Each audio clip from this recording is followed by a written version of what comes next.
Hello students, western political thought के व्याख्यान की श्रृंखला में आज की क्लास में हम राज्य की उत्पत्ति, प्रकृति और कार्यक्षेत्र के संबंध में मार्क्सवादी दृष्टिकोण पे चर्चा करेंगे। जैसा कि आप सभी जानते हैं, मार्क्सवाद के प्रणेता के रूप में कार्ल मार्क्स और एंजल्स का नाम हम प्रमुखता से लेते हैं और उन्होंने अपनी रचना साम्यवादी घोषणा पत्र और डास कैपिटल में जिस राजनीतिक विचारधारा का प्रतिपादन किया है उससे हम मार्क्सवाद के नाम से जानते हैं। मार्क्सवाद एक विचारधारा के रूप में राज्य को एक अस्वाभाविक, अस्थायी और शोषण पर आधारित संस्था मानते हैं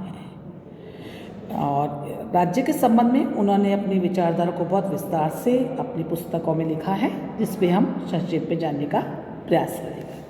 पहली बात, मार्क्सवादी मानते हैं कि राज्य की जो उत्पत्ति है वो कोई एक स्वाभाविक संस्था के रूप में नहीं है, नहीं वो मनुष्य के स्वभाव का एक परिणाम है या उसके लिए स्वाभाविक है। उनके लिए राज्य की उत्पत्ति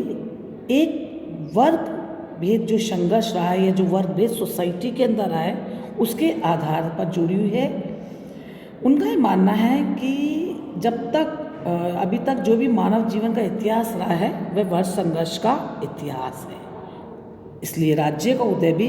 इस वर्ग संघर्ष की प्रवृत्ति के आधार पर हुआ है। इसलिए यह एक स्वाभाविक नहीं अपितु अस्वाभाविक संस्था है, पहली बात। दूसरी बात वे कह रहे हैं कि जो राज्य है वह शोषण का एक यंत्र है, क्योंकि जब उन्होंने पहली बात ये कह दी कि राज्य को उदय वर्ग भेद के कारण हुआ है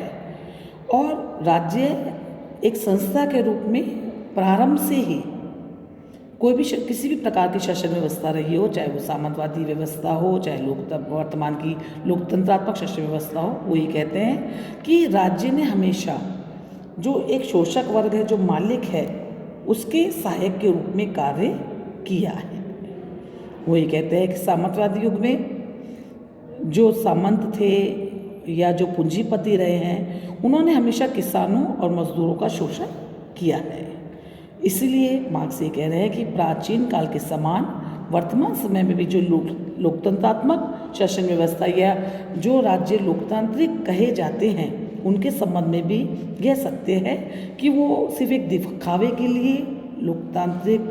राज्य होते हैं। वास्तव में उनकी जो समझ शक्तियां हैं या राज्य की जो भी एक्चुअल पावर है वो पूंजीपति वर्ग या उसके समर्थकों के हाथ में ही होती है और राज्य जो भी कानून बनाते हैं वो या तो पूंजीपतियों के हित के लिए बनाते हैं या फिर वो श्रमिकों का शोषण करने के लिए बनाते हैं। तो यहाँ पे मार्क्स का मानना है कि राज्य केवल एक ऐसे यंत्र की भांति है जिसकी सहायता से एक वर्ग यानी कि जो मालिक है, जो पूंजीपति है या जो सामंत है, वह मजदूरों का, चाहे वो किसान हो, चाहे गरीब हो, चाहे वो दास हो, उनका शोषण करता है।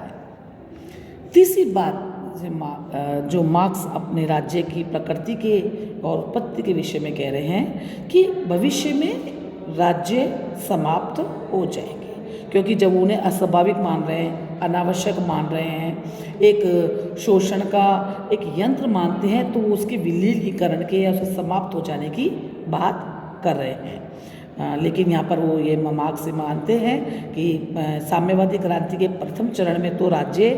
का अंत संभव नहीं है ना, लेकिन धीरे धीरे जब पूरा दुनिया के अंदर सर्वहारा वर्ग की तानाशाही स्थापित हो जाएगी, जहाँ कोई मालिक नहीं होगा, पूंजीवाद का अंत हो जाएगा, तब राज्य की जो शक्ति है वो पूंजी सर्वहारा वर्ग के हाथ में आ जाएगी और इस प्रकार से राज्य का विलोपन हो जाएगा या फिर राज्य का अंत हो जाएगा। यहाँ एक बात और इम्पोर्टेंट है कि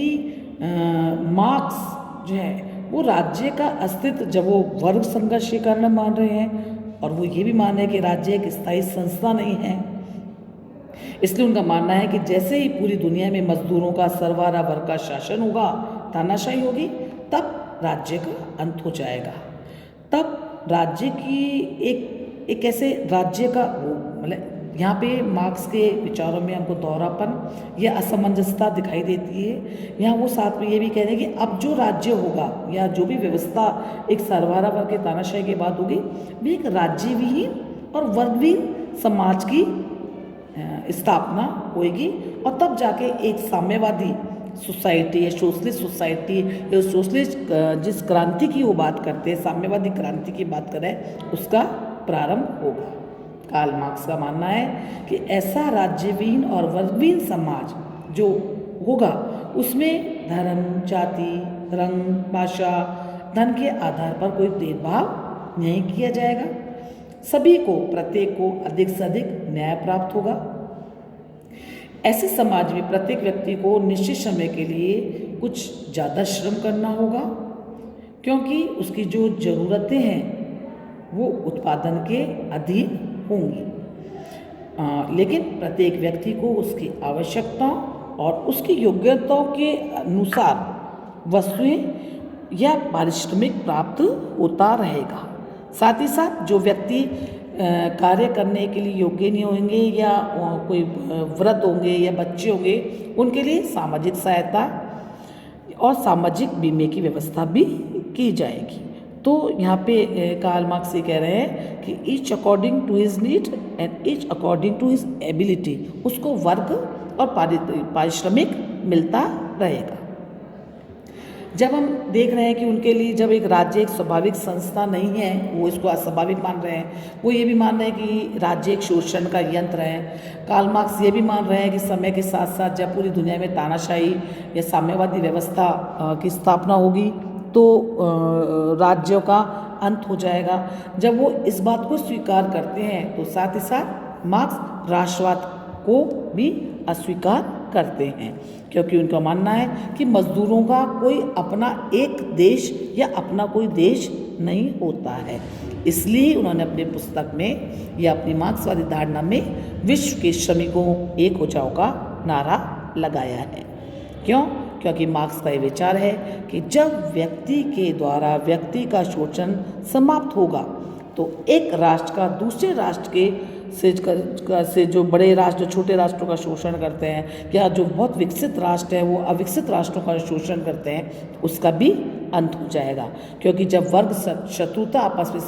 समाप्त हो जाएगी, जब वर्ग संघर्ष समाप्त हो जाएगा तो राष्ट्रों में भी आपसी कोई शत्रुता नहीं रहेगी। जब राष्ट्रों में कोई आपसी शत्रुता नहीं रहेगी तो युद्ध भी सदैव के लिए समाप्त हो जाएंगे और पूरी दुनिया में स्थायी शांति की स्थापना हो सकेगी। तो हम ये देखते हैं कि राज्य की उत्पत्ति